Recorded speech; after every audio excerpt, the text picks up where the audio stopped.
A U.S. congressman claims Bible has pretty clear evidence of UFOs and Vatican knows that aliens are here. Well, let's see the evidence. Now, the unidentified aerial phenomena UAP, what we call UFOs, is not what many think it is. The reality of UAPs goes beyond mere flying machines and space aliens. It's turning into a rabbit hole. Every year, UFO enthusiasts and whistleblowers put more effort into unveiling the secrecy.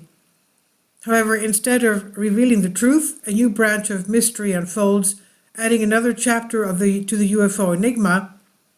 Missouri Republican Eric Burleson attended a classified UAP briefing recently, but mentioned that it did not change his beliefs. He said, "There's nothing that's been said that's changed my worldview."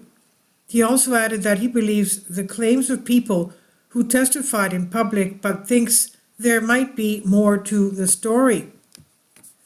Burleson said that UFOs might be angels sent by God. Burleson, who had heard secret information about UFOs, shared this idea on That UFO podcast, and he said, "They may not fit exactly the biblical narrative, but whenever I use the term angels, to me it's synonymous with the extraterrestrial being." Now, let me put my comments in here. Let's remember what's written in the Bible. Angels always look like humans. And why is that? Even those of us who have seen angels, they look like humans. Why is that? Because God created man in God's image. There's nothing more perfect than the image of a human being because he looks just like what God looks like. And angels look like people. It's just that they're made of uncreated light. If you read the book of Tobit, the archangel Raphael appeared as a man in front of Tobias and then revealed that he was an archangel, the archangel Raphael, sent by God to help them. Now, in a podcast, Burleson shared his thoughts on UFOs, offering a detailed perspective on various theories surrounding these unidentified phenomena. He discussed a theory he read in a public report by UFO whistleblower David Grush, who alleged that the government secretly recovered alien spacecraft and even dead pilots from inside them. According to Grush's report, one theory suggests that what we are encountering might be beings that exist in higher dimensions beyond our normal understanding of space and time. Well, if they were angels, of course, cannot die. Okay, they can disappear, but they cannot die. But also, let's remember what the Apostle Paul tells us. Even if an angel of light appears to you and tells you something different from what God has given us, don't listen to him. Because, of course, even demons can look like angels of light. That's how the devil appeared to Eve to entice her. She was enticed by his beauty as she listened to his words, because he appeared to her as an angel of light of God.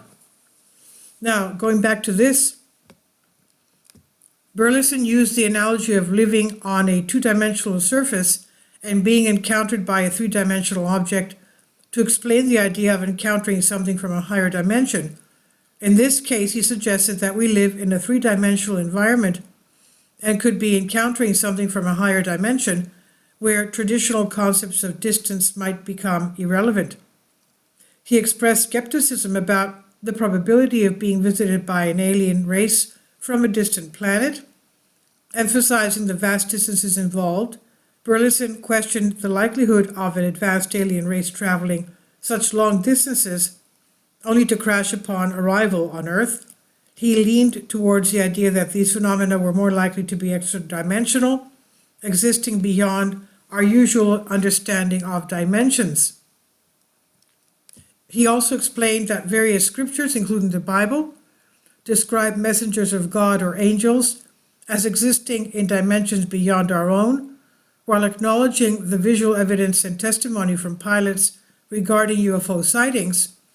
Burleson emphasized that most likely explanation in his opinion. Let's remember that demons can also turn into angels of light, but also into objects, even mountains. He says, now he may be speaking about things he doesn't even understand, which is, as you can understand, quite dangerous. But he says, I don't discount the visual recordings or the testimonies from pilots. I believe they are genuinely witnessing something. There is substantial evidence of these unidentified objects, and although we don't know what they are, I think the most probable explanation might not be what everyone hopes to hear. It could very well be advanced technology under development and research, possibly involving new propulsion technology. When discussing this topic, I often refer to the discovery of the Higgs boson particle about 10 years ago. We identified the Higgs field, which essentially relates to gravity, and the particle is a wave function within that field. Looking back, shortly after the discovery of nuclear fission, scientists developed the nuclear bomb. This illustrates how scientific theories can be transformed into practical function. I find it hard to believe that we have not capitalized on our knowledge of the Higgs field. It seems likely that our private sector industry and the scientific community have been working to find ways to manipulate the Higgs field for various purposes, potentially including advancements in propulsion technology. Burleson is not the only one suggesting a link between UFOs and religious texts. Representative Tim Burchett claimed in 2021 that UFOs were in the Bible, referring to the book of Ezekiel. According to Mystery Wire, Representative Burchett talked about UFOs being written about in the Bible, pointing specifically to the book of Ezekiel. This reference is for Ezekiel 1:4-28, in which there is a description of seeing an immense cloud with flashing lightning and surrounded by brilliant light. The center of the fire looked like glowing metal, and in the fire was what looked like 4 living creatures. The appearance in their form was human, but each of them had 4 faces and 4 wings. When the living creatures moved, the wheels beside them moved, and when the living creatures rose from the ground, the wheels also rose. Wherever the spirit would go, they would go, and the wheels would rise along with them, because the spirit of the living creatures was in the wheels. Ezekiel 1:4-28 and Ezekiel 10. While Grush has publicly discussed theories on UAPs that might originate from the higher order dimensions theorized by physicists, those concepts do not appear to be in the unclassified version of his complaint. The extra-dimensional or interdimensional hypothesis also does not appear in what has been made public from Grush's written statement, first submitted for approval to the Pentagon's Defense Office of Pre-Publication and Security Review, DOPSR. But Grush did talk about this theory when he was under oath, answering questions from Representative Burleson during the public UAP hearing in July 2023. Burleson said at the hearing, "It's a bit hard to believe that an alien species advanced enough to travel billions of light years would come here and somehow not be able to survive." He then asked Grush about the interdimensional potential, saying, "Could you explain that?" Grush said, "No matter how smart you are, accidents happen, like plane crashes and car crashes. A small percentage of missions may fail, as we say in the Air Force." Talking about multidimensionality, Grush mentioned the holographic principle. It comes from general relativity and quantum mechanics. He explained it as imagining a 3D object casting a shadow onto a 2D surface. He said you can be projected from higher dimensional space to lower dimensional space. It's a scientific idea that you can actually cross dimensions, as far as I understand, but there are probably people with PhDs who can argue about that. And there has been also some speculation about UFOs being connected to religious visits or interdimensional beings, such as since the early 20th century. This idea became more famous with the book Passport to Magonia, From Folklore to Flying Saucers by Jacques Vallée, 1969. Vallée later inspired a character in Steven Spielberg's UFO movie, Close Encounters of the Third Kind. He spent years studying ancient books for this book. Vallée states that UFOs and related events of a paranormal nature involve visitations from other realities or dimensions, the idea proposes that these alternate realities exist separately yet parallel to our own. In 1975, The Edge of Reality, Vallée and Hynek considered the possibility of what they call interlocking universes. Daniel Sheehan, a public interest lawyer and activist who was former chief counsel for the United States Jesuit Order, revealed intriguing details about his conversations with the head of Vatican archives regarding the Vatican's knowledge of extraterrestrial life. He shed light on his involvement in a groundbreaking initiative to address the theological and philosophical implications of the discovery of extraterrestrial intelligence. He proposed the formation of a task force involving all 54 major religious denominations to address the issue from a theological perspective.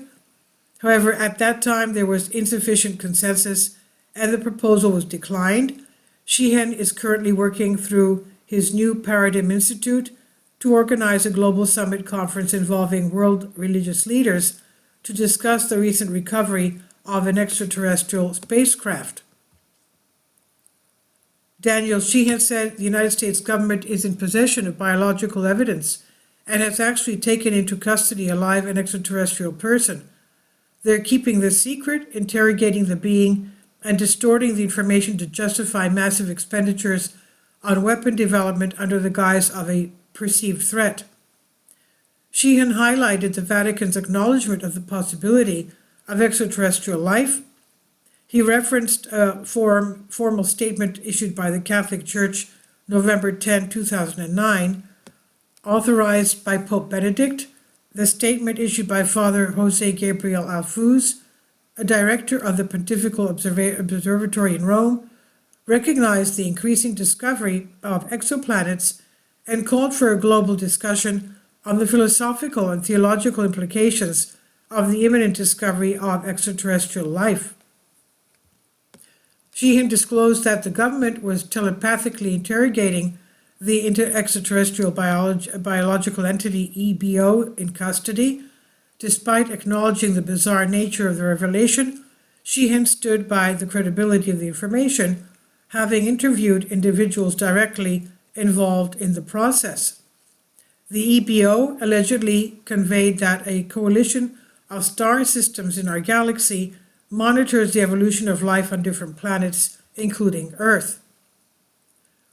Since the translation of the Book of Enoch from the ancient texts discovered in Ethiopia in 1768, it has created a stir in the history of mankind that has been told for years.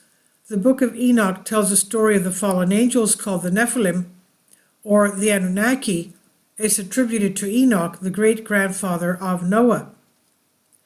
It's no wonder why the Book of Enoch was once included in the modern biblical version, since its content speaks of wicked angels who became fond of mortal women and mated with them, giving birth to the hybrid race of giant humanoids known throughout secular and biblical history as the Nephilim.